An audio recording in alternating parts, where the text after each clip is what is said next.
बच्चों mental math class 6 मेरे पास काफ़ी कमेंट्स आए कि सर क्लास 6 का मेंटल मैथ भी करा दीजिए। हालांकि इसमें कुछ ज़्यादा कराने को है नहीं, ज़्यादा मटेरियल है नहीं, लेकिन फिर भी आप बच्चों की डिमांड पर ये वीडियो मैं बना रहा हूँ। तो मैं आपसे सिर्फ एक ही बात बोलता हूँ कि आपको अभी से प्रैक्टिस करनी है, ज़्यादा से ज़्यादा प्रैक्टिस करनी है।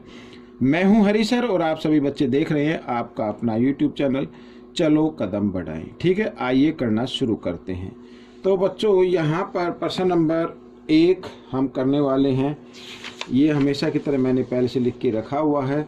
प्रश्न नंबर 1, ठीक है, क्या कहता है देखो। Question number 1, height of Karan is, Karan की हाइट है बच्चों ये। यहाँ पर मैं लिख लेता हूँ height of Karan, height of Karan, ठीक है।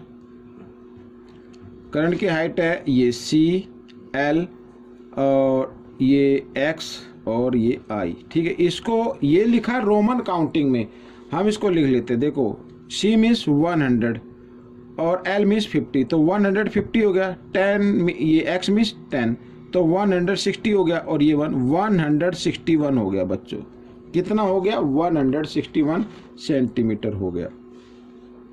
आगे कहता है हाइट ऑफ सोहिल, यहां पे लिख लेते हैं हाइट ऑफ सोहिल, ठीक है। ये है यहां पर CL 2, ये 2II, तो फिर वही C 100 और ये 50 और ये 2, तो 152 हो गया centimetre. Find the sum of their height, इनकी हाइट का सम फाइंड आउट करना है। आइए 3, 6 और 5 होता 11, ठीक है। 1 और 1 2 और कैरी 1 था 3, ये आ गया बच्चों। अब इसको भी हमें क्या करना है, ये सेंटीमीटर लिख देता हूँ, इसको भी हमें रोमन काउंटिंग में लिखना है। अब 300 दिया हुआ ना, तो 300 का मतलब CCC से है और 13 है। 13 आप जानते ही हैं, ये 13 हो गया ये, तो ये आपका आंसर आ गया, ठीक है। इस तरीके से आपको कर देना, चाहे तो इसके आगे सेंटीमीटर भी लिख सकते हैं। तो रोमन काउंटिंग के बारे में आपको जानकारी होनी चाहिए, तभी आप इसको कर पाएंगे। जब आप मेंटल मैथ करना शुरू करेंगे तो इस क्वेश्चन से पहले रोमन काउंटिंग के बारे में जानकारी दी हुई है, तो आप उन्हें जरा ध्यान से देख लेना, ठीक है। मैं आपको दिखाना चाहता हूँ, ये देखिए यहाँ पर ये ठीक है ना, ये रही इधर जानकारी, कुछ जानकारी दी गई हैं।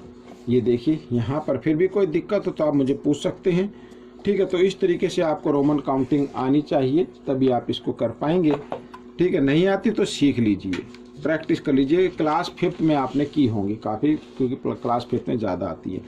अच्छा, क्वेश्चन नंबर 2 देखो क्या कहता है। Make the smallest 5 digit odd number, ठीक है। ओड नंबर बनाना है यूजिंग द डिजिट, यहाँ पर ये दिया हुआ है डिजिट ओनली वंस, केवल 1 टाइम्स इसको करना है यूज। तो क्या बना, स्मॉलेस्ट बनाना है, तो सबसे पहले स्मॉलेस्ट नंबर आपको लिखना होगा। स्मॉलेस्ट नंबर क्या है, यहाँ पर मैं लिख देता हूँ 1 के बाद 2 3, ठीक है। 1 2 3 फिर आएगा 4 और फिर आएगा 7, ये बन गया नंबर, हो गया क्वेश्चन, ओड नंबर भी बन गया। आइए देखो क्या कहता है क्वेश्चन। 250 लाख में कितने बिलियन होते हैं? अब मैं आपको बताता हूँ, देखो 1 10 100, ये तो होता है यूनिट का फैक्टखंड, ठीक है। 1000 10,000 और लाख, ये होता है 1000 का, ठीक है। लाख हो गया। अब यहाँ पे आएगा 10 लाख और 100 लाख भी आप इसको लिख सकते हैं, या करोड़ लाख भी बोल सकते हैं। तो लिखा 250 लाख, तो 250 लाख ये आ गया, ठीक है। और ये आता है ये आता है 1000 में, ये आता है मिलियन में। तो कितने मिलियन हो गए? 25 मिलियन हो गए। कितने मिलियन हो गए बच्चों? 25 मिलियन हो गए। जीरो तो इधर आ रहा है ना, तो 25 मिलियन, इसको हम बोलेंगे 25 मिलियन। हो गया आपका क्वेश्चन, ठीक है। आगे करते हैं question number 4, find the value, value find out करनी है। तो बोर्ड मास का रूल कहता है पहले ब्रैकेट को सोल्व करना भाई। 13 2 जा मल्टीप्लाई, टेबल तो आते हुए ना, 13 2 जा 26 मल्टीप्लाई। अब इस ब्रैकेट में माइनस करना है, 7 में से 5 माइनस कर दो 2, और 26 2 जा कितना होगा? 52, ये आपका आंसर बन गया, ठीक है। प्रश्न नंबर 5, क्वेश्चन नंबर 5 देखो, find the greatest 6 digit number found by the digit using each digit only once. केवल एक बार यूज करना है और हमें बनाने ग्रेटेस्ट 1 2 3 4 5 6 डिजिट है। तो सबसे पहले ग्रेटर नंबर आएगा बच्चों। ग्रेटेस्ट बनाने के लिए ग्रेटर नंबर 6, फिर 5, फिर 4, ठीक है, फिर आएगा 3, फिर 1 और सबसे लास्ट में स्मॉलेस्ट डिजिट। ये ग्रेटेस्ट नंबर बन गया आपका। क्वेश्चन नंबर 6 क्या कहता है, ये रहा आपके सामने, देखो ये रहा, देखो संख्या लिखी है यहाँ पर 2,46,349। The place value of 4 at 10,000, ये 10,000 पे है 4, ठीक है। प्लेस इज कितने times the place value of 4 at 10 place, ये 10 प्लेस। देखो हम यहाँ पर पहले ये लिख लेते हैं, ये वैल्यू यहाँ पर मैं पहले नंबर लिख लेता हूँ बच्चों।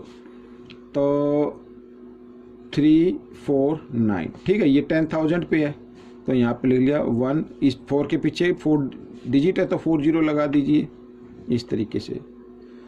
अब इसकी वैल्यू निकाल लेते हैं, ओहो इसकी वैल्यू इधर ही लिख लेते हैं। तो ये आ गया कितना, 40 आ गया। यहाँ पर ये 4 और ये 40, 1 नहीं ये 4 है, ठीक है। तो पूछा कि कितने टाइम्स हैं, कितने टाइम्स है। अब इसमें 0 कितनी है, 3 है। इसमें 1 0 भाई 40 इधर ले लिया, 40 इधर ले लिया। अगर हम इसको किससे कर ले, 1000 से इसको मल्टीप्लाई कर दे तो दोनों डिजिट सेम हो जाएंगे। ये मैं एक्सप्लेन कर रहा हूँ, ठीक है। तो इसका मतलब 1000 टाइम है, 1000 टाइम। तो यहाँ पर लिख देता हूँ 1000 टाइम्स, 1000 टाइम्स है बच्चों इसकी वैल्यू, ठीक है ना। इतनी ज़्यादा है, इतनी ज़्यादा है। आइए करते हैं next question. How many 1000 are there in 2 lakh. 2 lakh में कितने 1000 होते हैं, देखो 1, 10, 100, 1000, 10,000 और ये लाख। यहाँ पर लिखा 2 लाख, ठीक है। तो कितने 1000 होंगे ये आपको बताना है। तो अगर यहाँ पर 1000, 10,000 तो ये 100,000 हो जाएंगे ना, 200,000 होंगे। कितने होंगे, 200,000। ऐसे करना है आपको, ठीक है ना। एक बार फिर देख लीजिए भाई, 1000 10,000 बोलते हैं, फिर लाख बोलते हैं। अगर हम 1000 10,000 बोलने के बाद 10 के बाद आता है 100 आता है, 100,000 तो 100,000 यानी 200,000 हो गए ना। क्वेश्चन नंबर 8 क्या कहता है, which of the following will be the greatest if each number is rounded off the nearest 1000। Nearest 1000 बताना है, 1, 10, 100,000 ये बताना नियरेस्ट 1000 के ये, ठीक है ना। और यहाँ पर इसका बताना है और ये बताना है, ठीक है। अब बच्चों यहाँ पर देखो 48 इससे पहले यू कहिए तो 5 है ना, ये 1000 वाला प्लेस बताना है। तो इससे पहले यहाँ पर देखो ये 5 या 5 से ज़्यादा हो तो किसके नियरेस्ट होगा, नेक्स्ट नंबर के। तो 5 से नेक्स्ट नंबर क्या होगा, 6 होगा। तो यहाँ पर मैं इस तरीके से कर लेता हूँ, ठीक है ना, ये कर लेता हूँ। यहाँ पर 6 और 3 0। अब आइए इधर 48, अब ये 0 है और ये 5 है तो 5 से ज़्यादा आया है तो इसका मतलब नेक्स्ट 0 से आगे 1 आएगा। तो यहाँ पर ये इस तरीके से लिख लेते हैं। और ये 48, अब यहाँ पे 6 है और ये फिर ज़्यादा आ गया, 5 से ज़्यादा है तो 5 से ज़्यादा होते ही ये नेक्स्ट नंबर कौन सा होगा, 6 के आगे 7 होगा। तो ये 7 के नियरेस्ट हो जाएगा, ठीक है। और 48 यहाँ पर ये 5 है ये, लेकिन ये तो 5 से कम है तो इसी के नियरेस्ट रहेगा, ठीक है। अब आपको बताना ग्रेटेस्ट नंबर, आपको बताना ग्रेटेस्ट नंबर, ये रहा ग्रेटेस्ट नंबर, ये रहा, ठीक है ना। ग्रेटेस्ट नंबर आपका ये रहा। आप देख लीजिए ये आंसर है, हो सकता है और ये आया इसके लिए, या ये आंसर हो सकता है। ये और करके कर देते हैं, और 48, ठीक है। यहाँ पर 4,86,702 ये हो सकता है। तो दोनों ही क्या है, ये वाला answer I think this is, ये आंसर जो होगा आपके मेंटल मैथ में होगा, ठीक है। क्वेश्चन नंबर 9 क्या कहता है, देखिए a student Ajit height is 1 metre 29 centimetre. Find, ठीक है, find height it's his height in centimetre, centimetre find out करनी है। तो 1 मीटर है ना, हाइट कितनी है 1 मीटर 29 सेंटीमीटर। और यहाँ पर सबसे पहले देखो 1 मीटर में कितने सेंटीमीटर होते हैं, 100 होते हैं। ठीक है, तो 1 मीटर की जगह क्या लगा देंगे हम, 100 लगा देंगे, और प्लस ये, इसको तो प्लस करना क्योंकि तो सेंटीमीटर, ये भी सेंटीमीटर हो गई, ये भी सेंटीमीटर हो गई, तो प्लस किया तो 129 सेंटीमीटर आ गई। तो ये आपका आंसर बन गया, ये आपका आंसर बन गया। आइए करते हैं नेक्स्ट क्वेश्चन।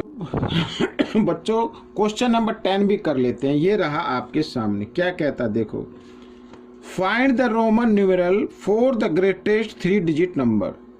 ठीक है, 3 डिजिट का ग्रेटेस्ट नंबर का हमें रोमन न्यूमेरल बताना है, मीन्स रोमन में उसको लिखना है। आइए पहले सबसे पहले हम लिख लेते हैं इसको, ग्रेटेस्ट नंबर लिख लेते हैं पहले, इजी हो जाएगा हमारे लिए। ग्रेटेस्ट 3 डिजिट नंबर,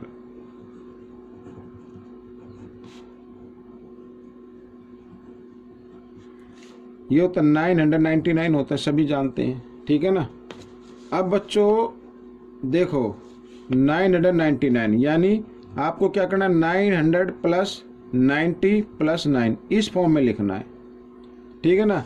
अब ऐसा मत कर देना यहाँ पर कि 1000 को m बोलते हैं और m में से 1 माइनस कर दे, ऐसे नहीं करना, ऐसे गलत हो जाएगा, कभी ऐसे कर दो।